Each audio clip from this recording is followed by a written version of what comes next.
is dead. Just because I didn't annihilate that brat, huh? Let's go, Deku! No problem adapting to your speed. Oh, shit! Oh! Slice that nigga hand off! You were fast enough to mutilate my finger. That's our reason for existing. Yeah, but things keep getting worse. Ghost, were you discussing how past running? Yo! But you time to get stronger. Yo, this aura, this is God-like aura. This is gagging me. Like, Shigaraki is really him. Like, this some type of, like, Pain from Naruto. Like, who from Dragon Ball Z? Fucking Moro from Dragon Ball Z. Like, this, well, Dragon Ball Z Super. This is fucking crazy. Here, I'll give you nowhere to hide. Look at that. Then there'll be nothing but a horizon. That is aura. Must be real difficult having so much to protect, Midoriya. It might not be easy, but I'm not giving up on you. I'll do it. Oh! I will crush you all.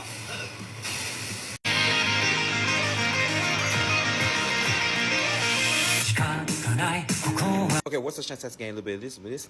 Okay, welcome back to another episode of My Hero Academia, the final season. And yesterday, the final season is over. Today is yesterday was December 13th, and it ended on December 13th. I just got through watching episode 164, History's Greatest Villain. And on this episode, I will be doing 2 episodes along, so I'll be watching 165 again, Wrench It Open, Izuku Midoriya. So I just want to talk about episode 164, History's Greatest Villain. I want to say, like, Shigaraki is, like, really a villain, but at the end of the day, like, he still has a fragile inside in him, like most of us do as humans. Sometimes trauma affects us so much that it cripples us, and we don't realize who we are anymore. After we build a hard exterior around ourselves, we don't know who we are anymore. We just know how we're moving through pain and trauma in the real world, and we think that's our reality. And I can relate to that so much, especially like discovering myself not only through doing this channel and loving BL anime and all my other channels of learning avenues of myself after dealing with trauma. It's just so crazy to watch this play out through characters. And that's what I have been seeing, like, since this anime ended. I have been seeing a lot of people praise Izuku Midoriya for, like, being, like, such a inspiration to them, or a character that they could relate to. So I'm just going to explain the plot really quickly, because I want to come back at the end of this video and explain everything that's going on and catch you all up. But basically right now, what we're about to see in episode 165 is basically Deku is trying to smash one for all into Shigaraki and able to destroy his mind. And we have been seeing all throughout this show, for real, that Shigaraki's mind is, like, fucked up. And, like, even from the fact that All For One was trying to control him the whole time, like, his mind was fucked up from then. And even when All For One was about to die, like, 2 episodes ago, like, he told him, like, I have another part of myself inside his mind, and all I have to do is go over there and get inside his head and retract the other side of me and complete myself and take over Shigaraki's body. So apparently nobody believes that Shigaraki has complete control over his mind. They just think he's a lunatic, basically, who's just full of anger and power, and kind of technically that's what he is. So let's go ahead and get into episode 165, Wrench It Open, Izuku Midoriya, and see if this plan will work. And, okay, can I say this? I would say that Midoriya is not like any other main character that we have seen so far, especially being a new gen. Because we know the OGs like Luffy, Naruto, and Goku. And out of those 3, the OGs, they always power through, basically. Like, they always become overpowered and end up defeating their enemies. But it seems in this new gen that Deku doesn't have to be overpowered to overpower his enemies. He's, like, using teamwork and different strategies in order to beat Shigaraki. Although I would prefer the alternative of him getting, like, a power-up boost. Like, that scream that he did, legendary. Cinema. I just want him to be overpowered and beat Shigaraki down. Like, I feel like that's what I've been wanting the whole series, the whole My Hero Academia. I've been wanting Deku to be overpowered, and we keep using characters like All Might but I get it. That's the overall theme. You know what I'm saying? Like, heroes, they work together and they come out on top together. That's what heroes do. That's the purpose of UA and all these other programs that they have within this show, to teach them to work together and do what they got to do. Let's get into episode 165.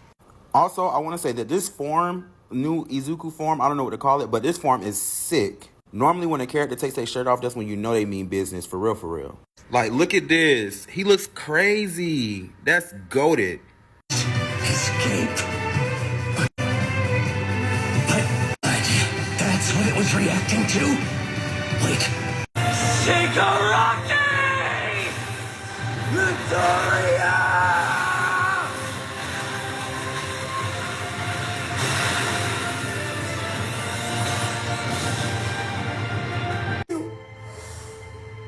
So, if he's doing his best, if it... You see how I done teared up a little bit from episode 165.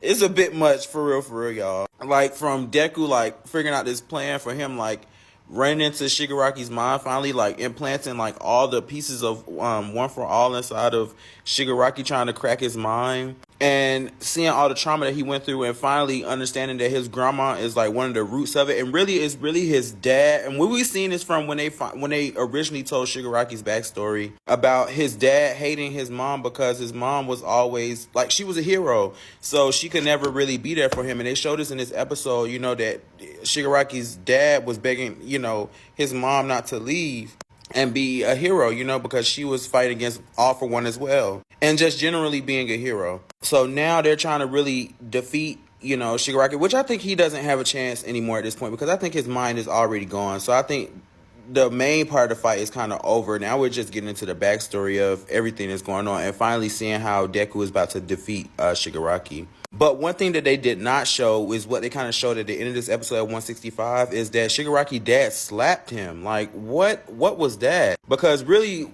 the only thing that we really seen was from episodes previously, a long time ago, that stuck with me was Shigaraki was in the backyard and he killed everybody. Like, he discovered his powers, he woke up and he was like, he got to destroy everything. And another thing that stuck out to me too is when Deku finally arrived to the home before the truck or whatever was trying to hit him, when he got to the door, he was like, Shigaraki said, all I got to do is destroy this house and everything will be fine. Like, I'll be okay. And all this, and this just shows you how much Shigaraki and All for One's characters are so different from each other. Like, All for One is just evil. Like, he came out the womb evil. He's been evil. He was all about himself. He always wanted one agenda for himself. But Shigaraki was built upon pain, trauma, and pain. And each person that he encountered, I feel like they enabled his pain. And he enabled their stories. And then Toga, Stain, and all these people that he ran into, they were healing him in a sense. And I feel like Deku is like the final person who's coming to Shigaraki life who is going to heal him the most, even though I feel like Deku is going to finally kill Shigaraki.